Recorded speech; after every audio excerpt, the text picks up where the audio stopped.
আরে সইরা যাও সবাই সইরা যাও, আমাকে মামুন জমিদার আইতাছে।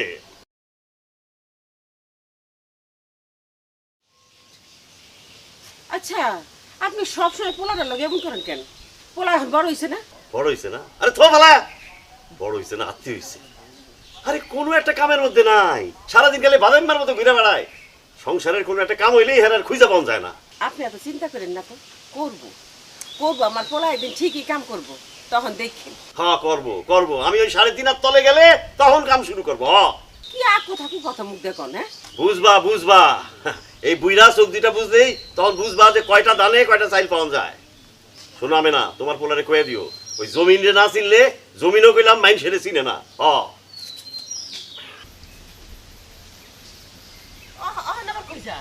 আর কই শুক্রবার মার ধারের টাকা দিতে দিতেই তো জীবন গেল আমার।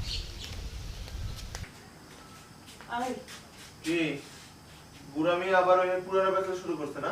দেখ মামুন না, একটা চক্কর তোর গাল লাগিয়ে ফাটাই দেবো আমি। আমি আবার কি করলাম? নিজ ব্যাপারে বুইরা কইতেছিস, আবার বলে কি করলাম? আব্বা একটু আগে তো নিজের মুখেই কইলো, বুড়া চোখ দুইটা বুঝে গেলে তখন বুঝবি। হ্যাঁ, নিজের যা খুশি চাইবো, তাই বলে তুইও কবি? কি মহা মুসিবত করলাম আম্মা। কদিন আগে না তুমি কইলা মুরব্বীরা যেমনে করে তেমনে করবি, যেদিকে যায় সেদিকে যাবি। রে কি আমার বাপ মারে মান্য করে ছাও আমার। আমি তোমার সব কথা শুনি না? তুমি আমার ডানে যেতে গেলে আমি ডানে যাই, বাই যেতে গেলে বাই যাই না? তাহলে শুন বাজান, এবার একটা কথা কই, আমার কথা রাখবি তো বাজান? আগে কও, ওই না দেই তারপর। এই কালকে সকালে তোর আব্বার লাগে এবার মাঠে যাবে। হোয়াট? আমি যাব মাঠে? নট সম্ভব মা, আমি একটা শিক্ষিত পোলা। আমি যদি শরীরের মধ্যে প্যাক পুক মাইখা ওই মাঠের মধ্যে গিয়ে ওই যে গরুর পিছে হ্যাট হ্যাট করি, তাহলে কি আমার মান সম্মানটা মাটির লগে মিশা যাইব না? আরে আমার শিক্ষিত পোলা, এই কালাস্তাম পইরা উনি আইছেন শিক্ষিত পোলা। শোনো, তোমার যা ইচ্ছা তুমি তাই করো, আমি আর তোমার কিচ্ছু বলবো না, কথাটা মনে রেখো। তুমিও না আম্মা, দিলা চুলটা নষ্ট কইরা, ওটা পুরো 12টা বাজে। হায় হায়, ইস রে 12টা বাজে গেছে। সাদিয়া তো আজকে আমার মাইরেই ফেলাইবো।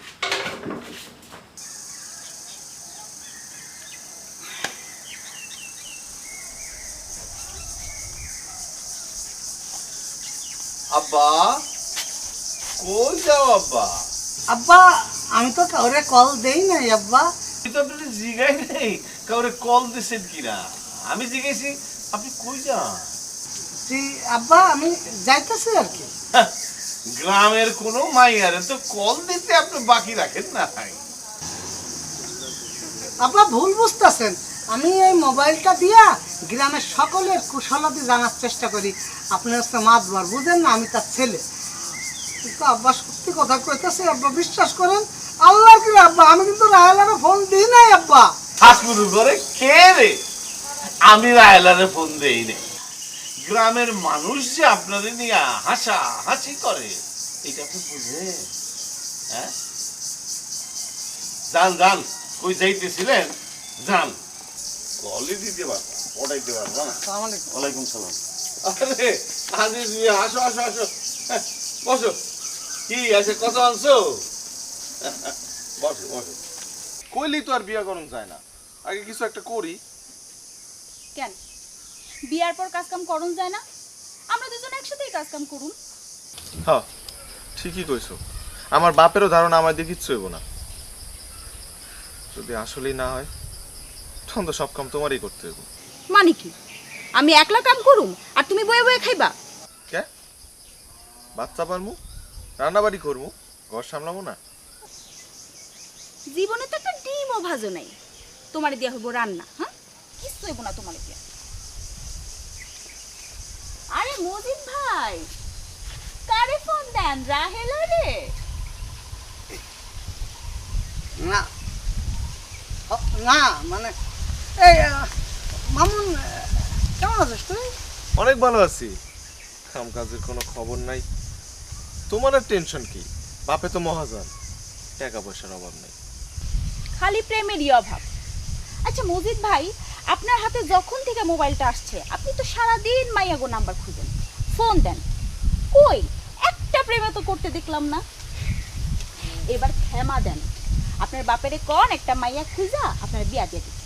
তোরা বোঝোস না, তোরা কেউ বোঝোস না, তোরা আমার ভিতরটা কেউ বোঝোস না। আমি আমি আমি কি আমি প্রেম করব না? আমি প্রেম করব, এই মোবাইল দিয়ে আমি প্রেম করব, এটা দিয়ে শুরু হইব। দেখো এই মোবাইল দিয়ে প্রেম শুরু আর এই মোবাইল দিয়ে প্রেম শেষ হইব। তারে কয় মোবাইলে বাইন তালাক।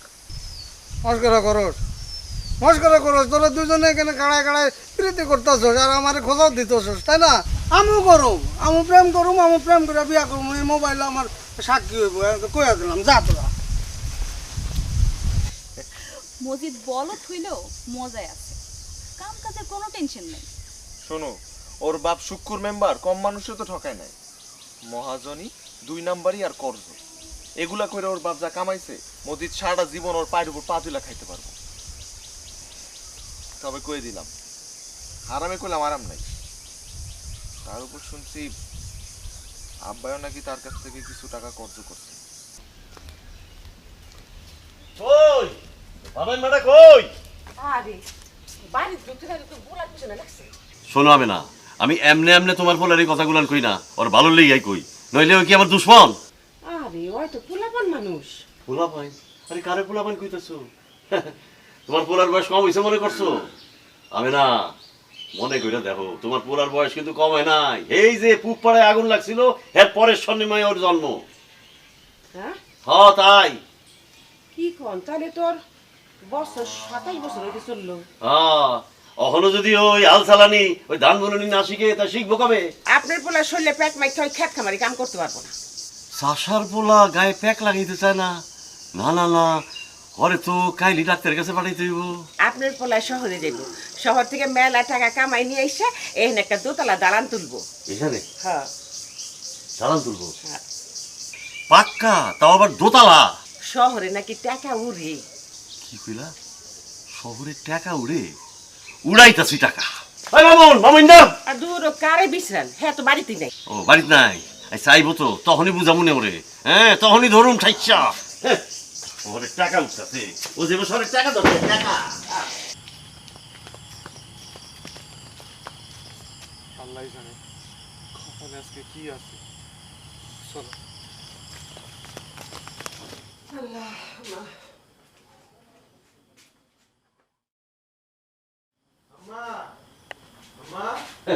দেখ শোনা কি হবে না, আজকাল রাইতের বেলা ভোগের আসা শুরু হয়েছে। বালাই সাহেব, আপনি মুখে দিয়ে কিছু রাখেন।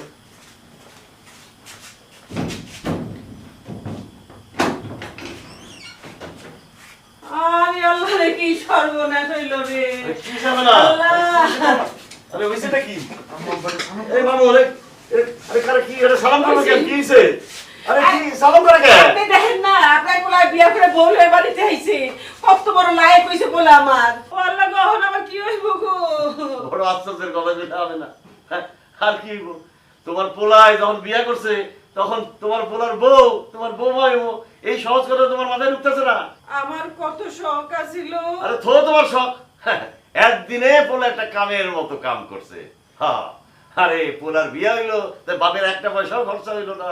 হ্যাঁ, হাই হাই বাদে হাই মামুন, হ্যাঁ তোর লোকে মায়া দিল কে? হ্যাঁ, ও ইমান চাচা মাইয়া সাদিয়া। ও ভুলে গেছে, আরেকবার কই। ওইতাছি ইমাম আব্বার মাইয়া সাদিয়া। অহন দেখুন কেমনে ও ঘরে বয়া থাকে। খালের এলাকা যাও, বউ মারে ঘরে তোলো, যাও যাও যাও। আয় লো বৌমা লো, আও। কত শখ আছিল নিজের বিয়া করার। গায়ের পথে ছেড়ে নতুন শহরে অজানার মাঝে স্বপ্ন বুনি অন্তরে রুমঝুরুম ঝুরুম। কাজটা আমরা কি ঠিক করলাম সাদিয়া? এই যে এভাবে হুট করে ঢাকা শহরে চলে এলাম।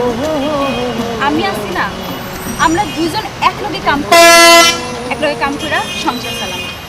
তুমি এত চিন্তা করো না তো।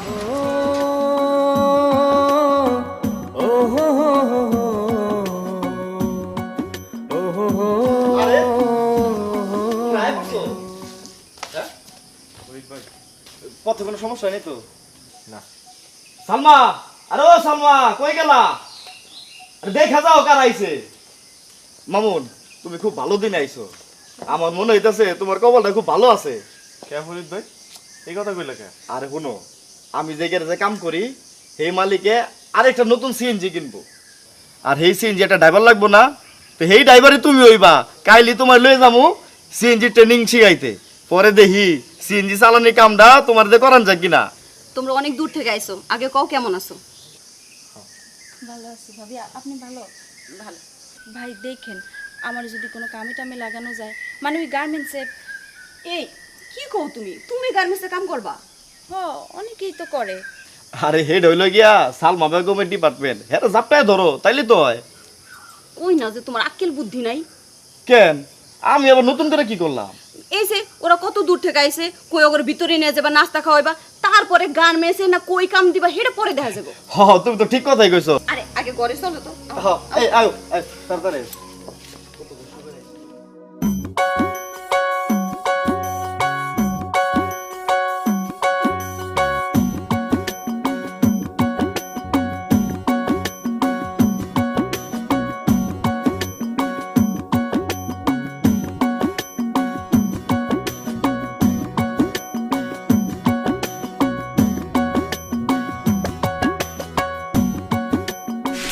আসলে কাম জানলে কোনো কিছুই কঠিন লাগে না। হাউসা দিয়া ঠিক কইছো, কিন্তু কয়দিন যাবত না আমার গ্রামের কথা খুব মনে পড়তেছে। ইস, কি আর আয় রোজগারটা যদি গ্রামে থেকেই করতে পারতাম। দিন রুম ঝুরুম ঝুরুম ও হো হো ও হো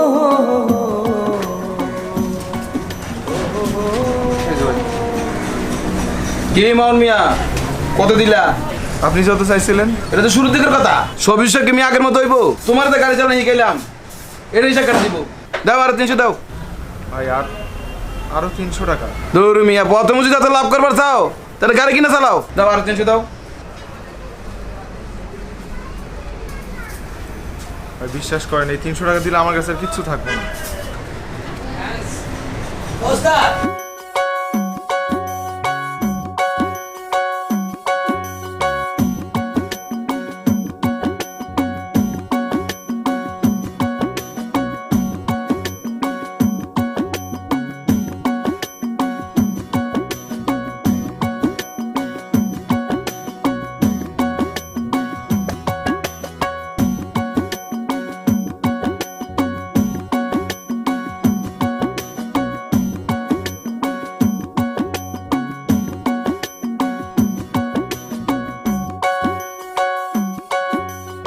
কি হইল?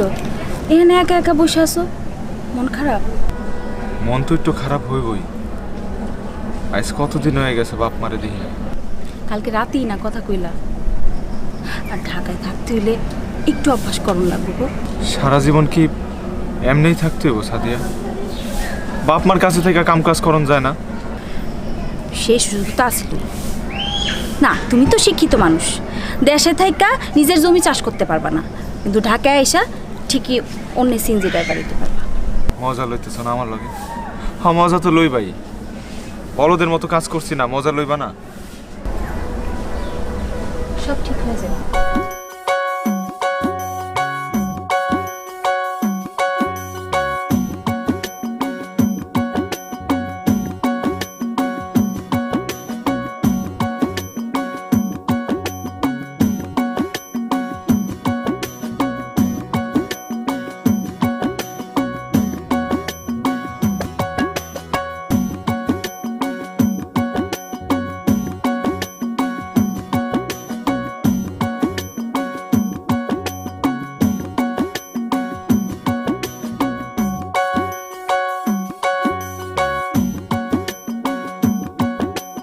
মাউন ভাই, কি হয়েছে?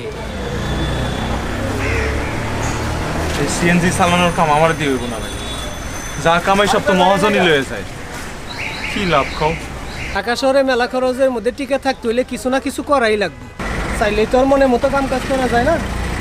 যা পাইছো করতে থাকো, নাহলে তো ওই গ্রামে গিয়া ওই হাল চাষি করতে হইব। দূর, গ্রামের হাল চাষ করা এসে অনেক ভালো। ওখানে যা চাষ করবো নিজের জমিতে চাষ করবো, যদি লাভ হয় নিজের লাভ, লস হইলে নিজের লস। কারো কাছে কৈফিয়ত দিতে হইব না। আর কতদিন হয়েছে বাপ মার একটু দেই না। ওখানে থাকলে তো সবাই একলগে থাকতে পারতাম, খুব একটা ভুল কও নাই। আমার বাপে গ্রামের সব জমা জমি বিক্রি করে আইসা ঢাকা শহর চলে আসছে, নিজেও ফাঁসছে আমাগরেও ফাঁসাইছে। এখন এই সিএনজি চালাই আমাকে দিন চালাইতে। আমার দিয়ে সিএনজি চালানো হইব না ভাই, আমার নিজের ভাগ্য নিজেরই বদলাইতে হইব। কি ব্যাপার আইসা এমন হয়ে পড়লা যে? এই কত কমাকে? আচ্ছা কত টাকা কামাইলা? কত আর কামাবো, যা কামাই সব তো মহাজনের পকেটেই চলে যায়। শুনো, আমগো আর ঢাকা থাকুনের কাম নাই, এখানে আর থাকুন না, গার্মেন্টসে আর চাকরি করুন না। এখানকার মানুষগুলো না ভালো না। তাই কি করবো? গ্যারামে চলে যান। কেরামে? গ্যারামে কেরামে যাই কি করবো? চাষাবাদ করুন। চাষাবাদ করবো? ওই দিন ভাবিকে বাড়িতে টিভিতে দেখলাম কেমনি অল্প জমিতে সুসমস্যার ব্যবহারের পর একটা সংসার কেমনি সুন্দর মতো চলে যেতে পারে। 3 বিঘা জমিতে সুসমস্যার ব্যবহার করলে অনেক ফলন হয়। তাইলে কি আমরা ঢাকায় এসে ভুল করলাম? আব্বা আসলে ঠিকই কইতো, আমি আসলেই একটা বাদের মা। চলো বউ, আমরা গ্রামে ফিরে যাই।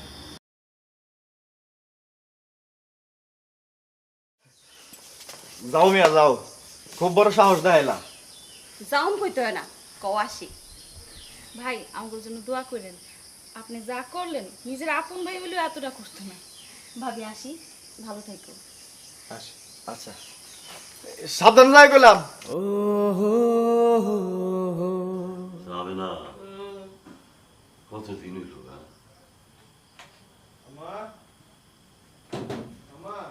আরে আমার আদাইম বাটার গলা না? মামুন হ্যাঁ বুঝ থেকে আর কালকে তো অনলাইন মোবাইলে কথা হইলো। মনে হইল। আরে হ মামুনের গলা। আমার আরে বলো বলো দরজা বলো। আমার মামুন আইছে। বাজার বাজার বাজার তুমি আইছো বাজার বাজার আমার বাজার। আরে কান দোকে দেখো, দোকে আরো মানুষ আছে। বৌমা তুমি আইছো, আমার বৌমা। আসো আসো। আসি তো ভালো, হ্যাঁ হইছে হইছে বৌমা, হইছে হইছে হইছে। আম্মা তুমি কি মনে করছিলা আমি শহরে থাইকে যাবো? তাইলে আব্বা ওখানে তোমার মতো করে কেউ আমরা বাদাইমা করে না। শুনছো তোমার বাদাইমা বলে কি কয়? আব্বা আপনার পোলো আর শহরে যাব না, এইখানে থাইকাই আপনার জমিতে চাষাবাদ করব। সবই তো বুঝলাম রে মা, জমি যা ছিল তাও তো পুরা নাই। কি করছেন জমি? আপনি কি বেচে দিছেন? কার কাছে বেচছেন? কখন বেচছেন? গেল বছর তোর মায়ের ওই চিকিৎসার লেগা টাকার ব্যবস্থা করতে না পাইরা আমাকে ওই তালতলার জমিটা বান্ধা থইছি। জমি বন্ধক রাখছেন?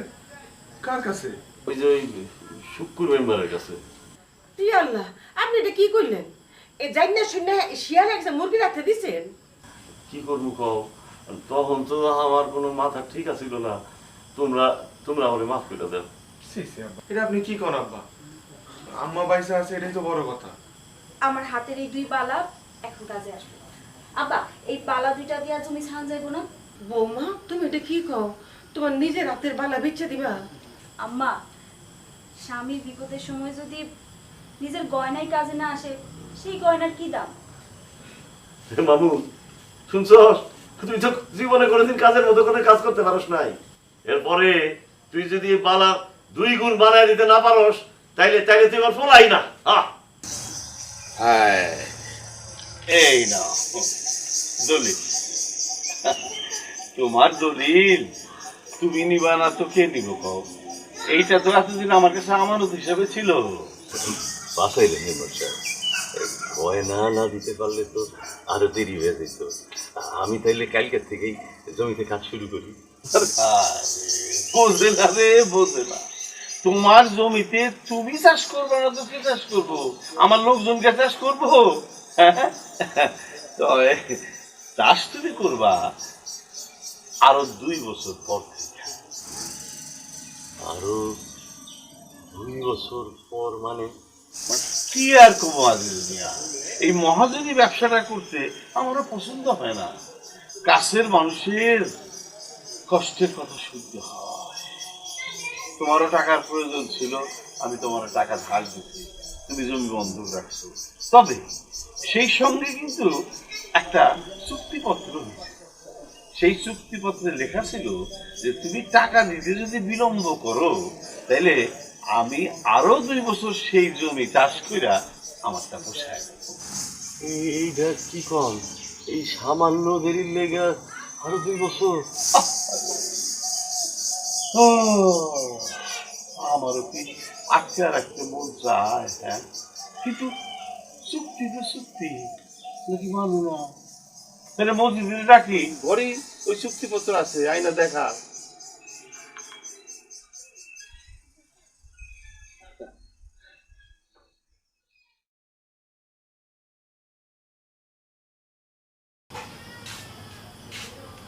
কি সাবাব ফোন করে বসে আছো কেন? বাবজান রে, আমরা তো মনে হয় শেষ হয়ে গেলাম। কেন, কি হয়েছে? শুক্র মেম্বারে কয় টাকা দিতে দেরি করছি, চুক্তিতে নাকি লেখা আছে টাকা দিতে দেরি হলে ওটা 2 বছর জমি চাষ করে ওটা বসায় নেব। কি কোন আব্বা? চুক্তিতে নাকি এইরকমই লেখা আছে। এই যে গয়না দিয়ে দলিল আনছি, কিন্তু চুক্তিতে নাকি লেখা আছে যে ওই 2 বছর ওরা চাষ করবো। এখন 2 বছর আমরা কি না খেয়ে থাকবো? আব্বা দলিল তো ফেরত দিয়ে দিছে, তাহলে আবার চুক্তি কিসের? বাবারে, তখন তো মাথা ঠিক আছিল না। তোর মায়ের চিকিৎসার জন্য এই জমির দলিল বন্ধক রেখা ওর কাছ থেকে টাকা আনছিলাম। তখন কিসে কিসে টিপ সই দিছি, ঠিক দিছি, কিছুই তো মনে নাই। বুঝছি, ওই চালবাজি চুক্তি সব সর্বনাশের মূল। কৌশল করে তোমার দিয়ে টিপসই নেওয়াইছে। কি হইব?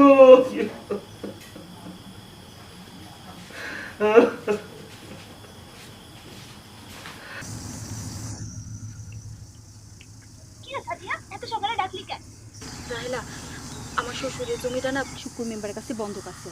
পুয়া চুক্তি কইরা 2 নাম্বারই দলিল করে আটকে রাখছে রে। কস কি? হ্যাঁ তো লোক ভালো না। হ্যাঁ, আমি কি করবো কিছুই বুঝতে পারতেছি না। কেমনে যে জমিটা ছাড়াই। হায় রে, কি একটা ঝামেলায় পড়লি। এখন দেখ না, এই জমি ছাড়াইতে গিয়া কত ঝামেলা হইতাছে। 2 নাম্বারই চুক্তি সই করায় জমিটা কেমনে আটকে রাখছে। ও এইবার বুঝতে পারছি, ওই চুক্তি যত নষ্টের মূল। আচ্ছা শোন, তুই কোনো চিন্তা করিস না, একটা বুদ্ধি আছে। কি বুদ্ধি? আরে শুকুর মেম্বারের একটা বলদ পোলা আছে না, ওই যে মজিদ ভাই। হ্যাঁ, তো এমনি আমার পিছে পিছে ঘুরে। এমনি তো ঘুরেই, এখন তারে আরো ঘুরানো। ওর বলদা মেরে কাজে লাগাই তোর শ্বশুরের চুক্তিপত্রটা আমি তোর আয়না দিতে পারো। বুঝতে হবে এটা রাহেলা, ঠিক আছে? আর শোন, ও হইছে দিনটা 24 ঘন্টা মানে কল দিত, তারপর দেখা করতে চাইতো। আজকে আমি ওর কল দিব, কালকে ওর চুক্তিপত্রের কথা বলবো কয়া, তারপরে আমি চুক্তিপত্র আইনা তোরে আমি নিশ্চিন্ত করতেছি। তুই চিন্তা করিস না, তুই চাচারে নিশ্চিন্ত থাকতে পার, ঠিক আছে? ওরে এমন মিস কল দিবি, তোর কল পাইয়া আনন্দে পাগলা ঘন্টির মতো ঘুরতে ঘুরতে চুক্তিপত্র নিয়ে আইস। এইটাই, তুই একেবারে চিন্তা করিস না তো। বলতে আমার ফোন পাইলে কি যে করবো। কেন কমো আব্বা? হ্যালো, কে মজিদ ভাই?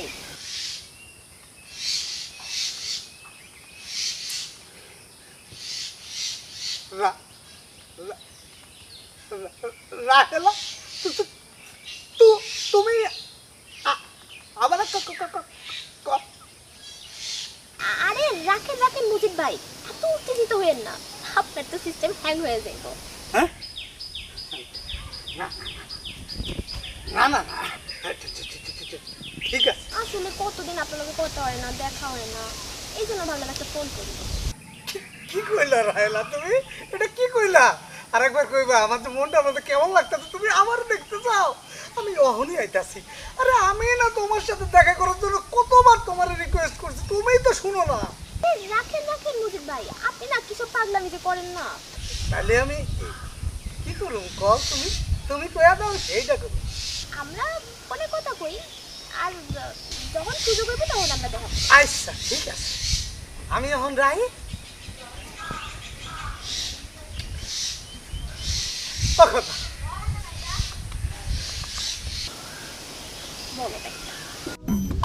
তুমি তো আমার শাহরুখ। কি কইলা আরেকবার কোন? শাহরুখ খান।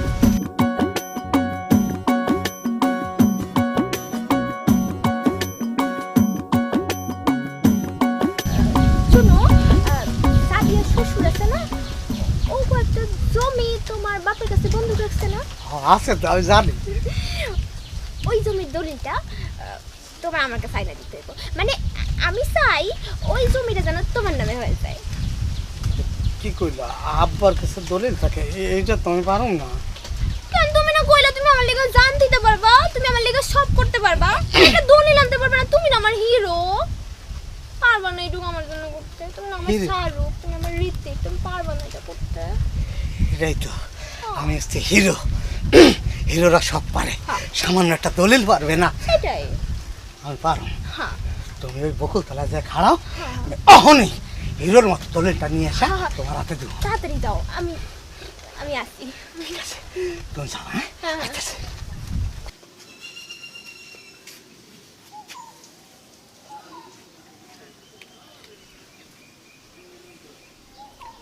হ্যালো রাহেলা, হ্যাঁ কোন কিছু করতে পারলি তুই? কোস কি রাহেলা বেগম একটা কামে হাত দিছে, আর কাম হইব না? এটা কোনো কথা হইলো? কি হয়েছে একটু খুইলা কনা। না না, আইজ না, আগে পুরো ঘটনা শেষ হোক তারপরে কব। কি ব্যাপার মজিদ ভাই, জমির দলিল কই? এইটা তো কিসের চুক্তি? আজিজ সাজার নামে তো আমি এইটাই পাইলাম, এইটা ছাড়া তো আর কোনো কাগজপত্র আমি কিছুই পাই নাই। ও এইটাই তাইলে সেই চুক্তিপত্র, এইটা দিয়েই তাইলে সাদিয়া জমি ফাঁসাইছে। ভালো হয়েছে, সাদিয়ারা ফাঁসছে। এটা হচ্ছে আমার বাপের চুক্তি, কাঁঠালের আড়ার মতো, যারে ধরে আরে ছাড়ে না। এই তুমি কও না, তুমি খুশি না? আরে তো খুশি হইতাম যদি এই গাছ দিয়ে আমার দুইটা বকুল ফুল পাইরা দিত। এটা কোনো কথা কইলা? বকুল ফুল এখনই পাড়া দিতেছি। তো এই চুক্তিপত্রটা না তো তোমার কাছেই থাক। হ্যাঁ হাতে না না, তোমার জিনিস তোমার কাছেই রাখো। আমি কই রাখবো তোমার কাছে? আরে প্যান্টের পিছনের পকেট আছে কি করতে? নাও আমার কাছে রাখবো? হ্যাঁ ঠিক আছে, অসুবিধা নাই। তোমার বকুল ফুল, বকুল ফুল।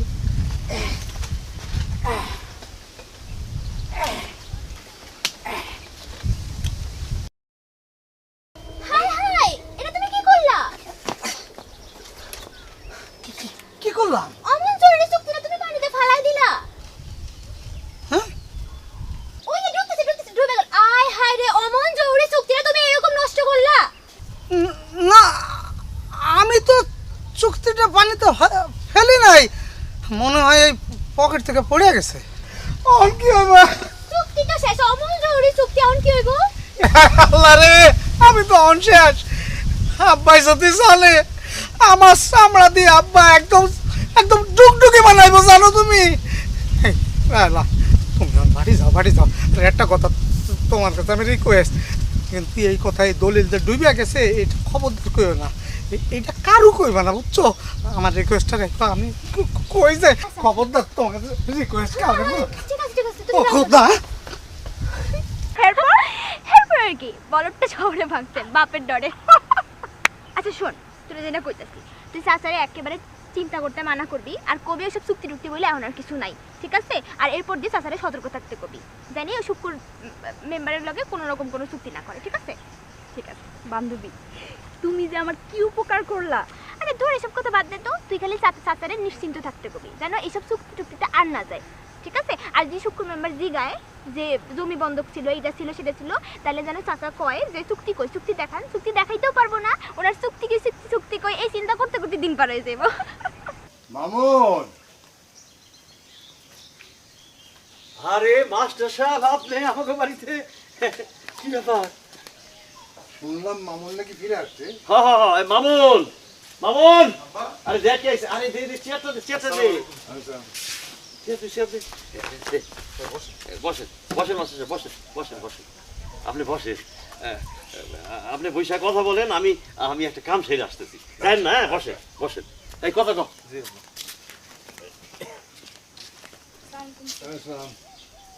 তোমরা যে ঢাকা শহর থেকে ফিরে আইলে, তো বিষয়টা কি? বিষয় কিছু না স্যার, জীবিকার টানে গ্রাম ছেড়ে শহরে গেছিলাম, চাকরিটাও পাইছিলাম, তবে শহর তো শহরই। আমরা হইতেছি গ্রামে বড় হওয়া ছেলে পেলে, মন টিকতেছিল না। আসলে সবই মাইনা নিতাম স্যার, যে পরিমাণে শ্রম আর সময় দিছি সেই পরিমাণে টাকা তো আসে নাই। স্যার, শহরে টাকা থাকবার পারে, কিন্তু পেরেশানিও অনেক। আর শহরে না আছে মা, না আছে বাপ, না আছে আপনজন, সবাই খালি দৌড়ায়। গ্রামে সব কিছু কেমন আপন আপন লাগে, আর শহরে কিছুই ভালো লাগে না। তা অবশ্য ঠিক বলছো, নিজের গ্রাম হলো গিয়ে নিজের। সেটাই স্যার, বুদ্ধিটা সাদিয়াই দিল। কইলো যা খাটবো নিজের জন্য খাটবো, নিজের জমিতে খাটবো, যা লাভ হইব নিজেই পাবো, ওই মহাজন ফজনরা আর দিতে পারবো না। তোমার কথাটা শুনে মনটা ভরে গেল গা। তোমাকে মতো সবাই যদি এরকম ভাবে বুঝতো তাহলে কেউ আর শহরের দিকে দৌড়াইতো না, শহর থেকে সবাই গ্রামে ছুটে আইতো। মাস্টার সাহেব, আসসালামু আলাইকুম। শুনেন, আপনি ওদের একটু বুদ্ধি পরামর্শ দিয়েন আর একটু শ্বাস দিলে দোয়া করে। সেই জন্যই তো আসছি। মামুন, তোমার এখনকার দায়িত্ব হলো কৃষি অফিসারের সাথে যোগাযোগ রাখা, সর্বক্ষণ তার সাথে থাকা। হেরা একটা প্রদর্শনী প্লট খুঁজতেছিল, তো তোমাকে উত্তরকারী জমিটা তো পড়েই রয়েছে, ওটাই হ্যাঁ করে দিয়ে দাও। হ্যাঁ প্রদর্শনী করা হইলো আর তোমরা হাতে কলমে কাজ শিখতে পারবা। আলহামদুলিল্লাহ স্যার, হইলে তো খুব ভালো হয়, কিন্তু কৃষি স্যার কি রাজি হইব? তারে তো আমি ম্যানেজ করেই দিব, তাতে তোমারও লাভ, হ্যারও লাভ। এখন থেকে তুমি সারাক্ষণ কৃষি অফিসারের সাথে যোগাযোগ করবা, তার অফিসে যাইবা, ঠিক আছে? স্যার, সাদিয়া কইতেছিল ওই স্যার, ওই ঢাকায় থাকতে টিভিতে একবার দেখছিলাম সুষম সার ব্যবহার করে জমিতে কেমনে বেশি ফলন করা যায়। এই যে স্যার, অনেকটা এইরকম। এটা তো খুবই সহজ ব্যাপার। মাটি পরীক্ষা করে ফসলের চাহিদা অনুযায়ী সার দেওয়াকে সুষম সার বলা হয়। আরেকটু সহজ করে বলি, আমাদের দেশে কি দেখা যায়, কৃষকরা শুধু ইউরিয়া সার বেশি দেয়, কিন্তু জমিতে সকল সারের গুরুত্ব বোঝার চেষ্টা করে না। যেমন পটাশ অত্যন্ত গুরুত্বপূর্ণ সার, কিন্তু তা অনেকেই বুঝতে পারে না, যা কিছুটা জানলেও তার ব্যবহারের সঠিক নিয়ম বা পরিমাণ জানে না। এই যে এগুলো দেখো, এইগুলো দেখো, এগুলো বাসায় যায় সময় করে পড়বা। সারের গুরুত্ব, সারের অভাব হলে কি হয়, বেশি দিলে কি হয়, বা ঠিক মতো দিতে হইলে আগে মাটি পরীক্ষা করে সার কেমনে দিতে হয়, তার অনেক কিছুই পাবে এই লিফলেটগুলোতে। ঠিক আছে স্যার, এগুলো তাহলে আমরা ঘরে গিয়ে পড়ি। আর আপনার কথায় যা বুঝলাম, সার দেওয়ার আগে মাটি পরীক্ষা করা খুব গুরুত্বপূর্ণ। একদম ঠিক। এই পরীক্ষার পরেই আমরা তোমাকে বলে দিতে পারবো যে কোন সার কতটুকু দিতে হবে। ধন্যবাদ স্যার, বিষয়গুলো জানি না অনেক উপকার হইল, আর আপনার অনেক সময় নিয়ে ফেলাইলাম আমরা। শোনো, তোমাদেরকে যত সময় দেবো দেশের জন্য ততই মঙ্গল। আচ্ছা, আর একটা ব্যাপার জিজ্ঞেস করে তো ভুলে গিয়েছি, তোমাদের উত্তর কানের জমির পরিমাণ যেন কত? স্যার 2 বিঘা। কেন? শোনো, কানাডিয়ান পটাশ কোম্পানি ক্যানপোটেক্স এবং ড্রাগন ফার্টিলাইজারের বাস্তবায়নে কৃষি মন্ত্রণালয়, কৃষি সম্প্রসারণ অধিদপ্তর ও মৃত্তিকা সম্পদ ইনস্টিটিউটের সহযোগিতায় দেশব্যাপী গত 3 বছর ধরে সুষম সার উদ্বুদ্ধকরণ প্রকল্প চলছে।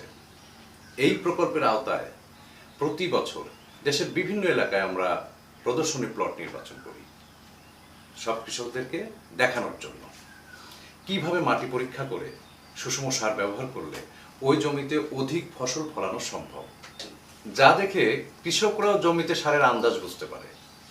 তো মাস্টার সাহেব বলল তোমাদের জমিটা চাইলে পাওয়া যেতে পারে। অবশ্যই স্যার, আর সেই সাথে আপনাদের কাছে হাতে কলমে অনেক কিছু শেখার সৌভাগ্য আমাদের হলো। অবশ্যই। সুষম সার উদ্বুদ্ধকরণ প্রকল্পের অধীনে বাংলাদেশের বিভিন্ন জেলায় প্রদর্শনী প্লট বাস্তবায়ন করা হয়। এই প্রদর্শনী প্লটের জন্য একজন কৃষক নির্বাচিত করে তার জমিতে সুষম সার ব্যবহার করে মৌসুমী অনুযায়ী বিভিন্ন ফসল ফলানোর জন্য উৎসাহিত করা হয়। তাহলে তোমাদের মাটি পরীক্ষার বিষয়টা আরেকবার একটু সহজ করে বুঝিয়ে বলি। মাটির নমুনা সংগ্রহ পদ্ধতি। মাটির নমুনা হলো কোনো জমি হতে সংগৃহীত কিছু মাটি যা ওই জমির মাটির গুণাবলীর প্রতিনিধিত্ব করে। মাটি পরীক্ষার জন্য সবচেয়ে জরুরি সঠিকভাবে মাটির নমুনা সংগ্রহ করা। সাধারণত এক খণ্ড জমির উপরিস্তর থেকে সমদূরত্বের 9টি স্থান থেকে মাটির নমুনা সংগ্রহ করতে হয়। এই সংগৃহীত মাটির নমুনা মৃত্তিকা পরীক্ষাগারে প্রেরণ করতে হয়। মৃত্তিকা সম্পদ উন্নয়ন ইনস্টিটিউটের বিজ্ঞানীগণ গবেষণাগারে মাটির নমুনা পরীক্ষাপূর্বক সার বিষয়ে সুপারিশ প্রদান করেন। মৃত্তিকা সম্পদ উন্নয়ন ইনস্টিটিউটের সহযোগিতায় কৃষক জমির মাটি পরীক্ষা করে ফসল বিবেচনায় কোন সার কী পরিমাণ ব্যবহার করতে হবে তা কৃষককে জানানো হয়।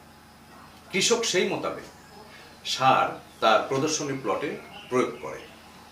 পাশাপাশি কৃষকের নিজের একটি প্লট থাকে যেখানে সে তার নিজের ইচ্ছে মতো সার প্রয়োগ করে। আর বুঝতে হবে, মানুষের যেমন সঠিক বৃদ্ধির জন্য সুষম খাদ্যের প্রয়োজন, তেমনি শস্যেরও যথাযথ বৃদ্ধি ও পর্যাপ্ত ফলনের জন্য প্রয়োজন সুষম সার।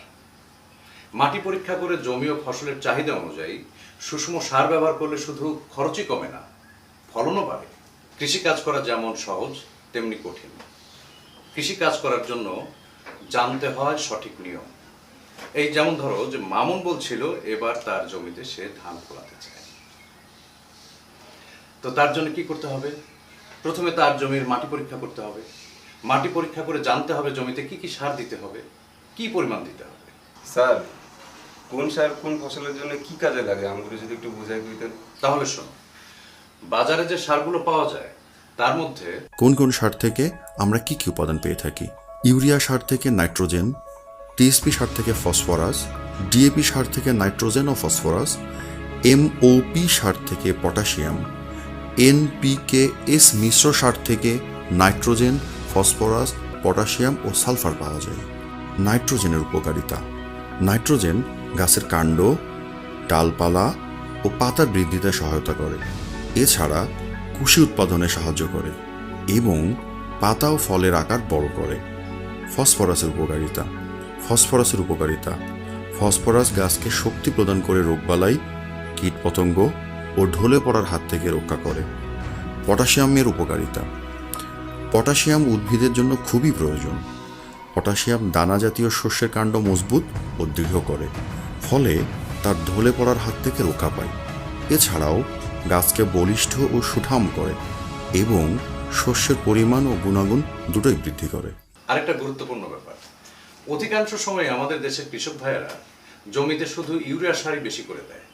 এতে করে ফসলে অন্যান্য সারের, বিশেষ করে পটাশ সারের পুষ্টি উপাদান থেকে বঞ্চিত হয়। ফলে ফসলে বিভিন্ন রকমের সমস্যা দেখা দেয়, তখন ফলনও কম হয়। আচ্ছা স্যার, জমিতে যে পটাশ সারের অভাব হয়েছে এটা কেমনে বুঝবো? শোনো, জমিতে পটাশিয়ামের অভাবে গাছ সহজেই রোগাক্রান্ত হয়, খরা ও ঠান্ডা সহ্য করার ক্ষমতা কমে যায়।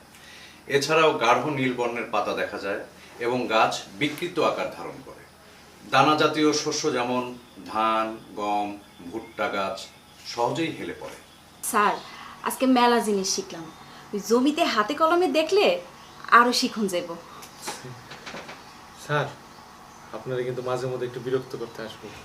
বিরক্ত করার তো প্রশ্নই আসে না। সরকার তো আমাকে বেতন দেয় এই কাজটা করার জন্যই। তাই তোমাদের যখন খুশি তখনই এখানে চলে আসবে। স্যার, আমাকে কিন্তু সব কাজেই সাহায্য করতে হইব। আমি কথা দিচ্ছি, আমার সাধ্যে যতটা কুলায় ততটাই আমি তোমাদের জন্য করব।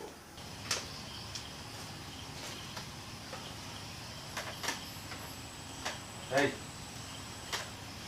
এত পড়াশোনা করে কি কলেজে গিয়ে পরীক্ষা দিবা? পরীক্ষা তো দিবই, তাই কলেজে না, নিজে গো জমিতে। আর হে পরীক্ষায় শুধু পাশ করলে হইব না, এমন কিছু করতে হইব যেন সবাই চাইয়া থাকে। আচ্ছা, তাহলে আমারে বুঝাও, সুষম সার মানে কি?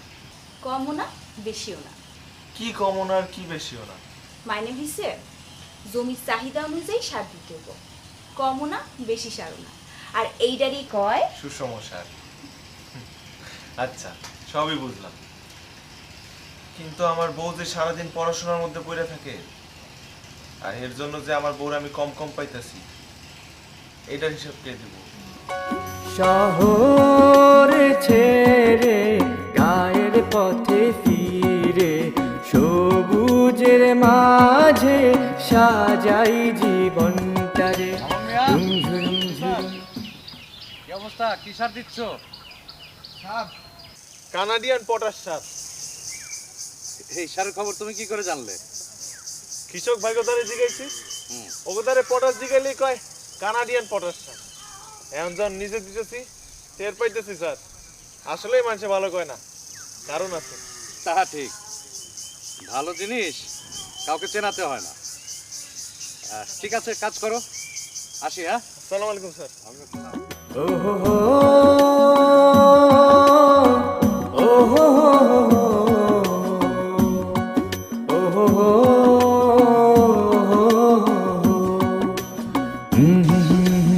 মামুনের জন্য La la la la la.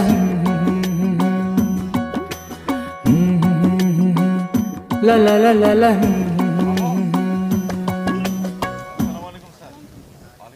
তুমি তো একটা কাজ করে দেখালে বটে।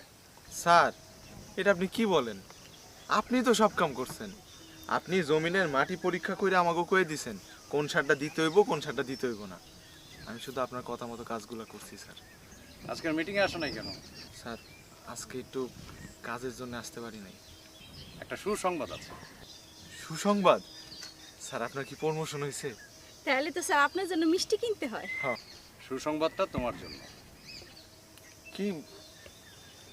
কৃষি সম্প্রসারণ অধিদপ্তরের পক্ষ থেকে সুষম সার ব্যবহারের রোল মডেল হিসেবে তোমাকে নির্বাচিত করা হয়েছে।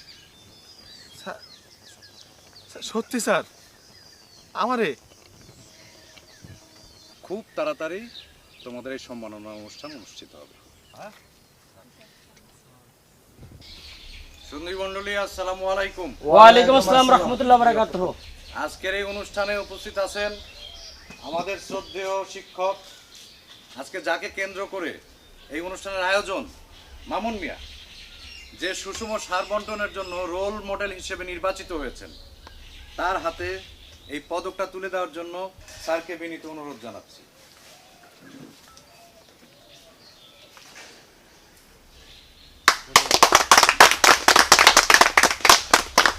একই সাথে রোল মডেল নির্বাচিত হওয়ায় তার হাতে একটি সার্টিফিকেট তুলে দেওয়ার জন্য অনুরোধ জানাচ্ছি।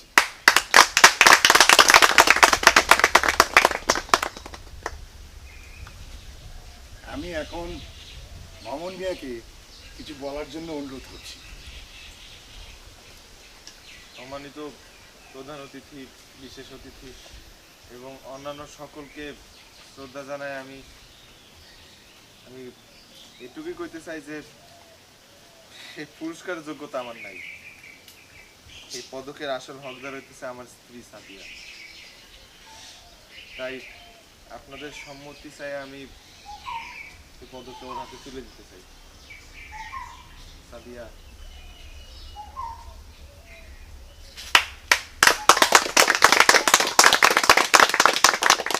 এই নাও। এটা কি? খুলে দাও।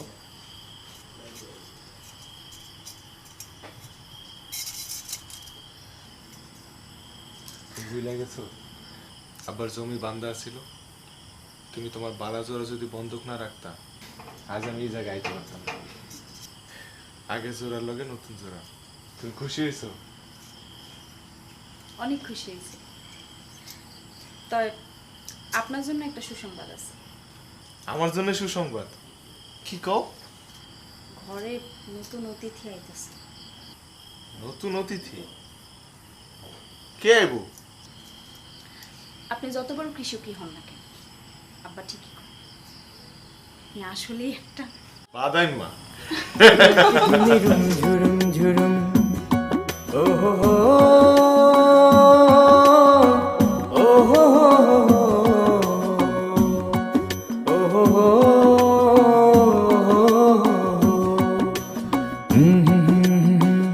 লা লা লা লা লা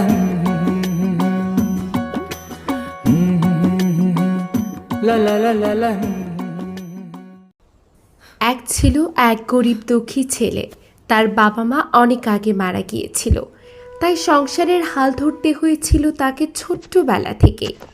এতটাই গরিব ছিল সে যে দিনে একবেলা খাওয়া জুটলেও অন্য বেলায় খালি পেটে ঘুমোতে হতো। তার পেশা ছিল মানুষের জুতো সেলাই করা।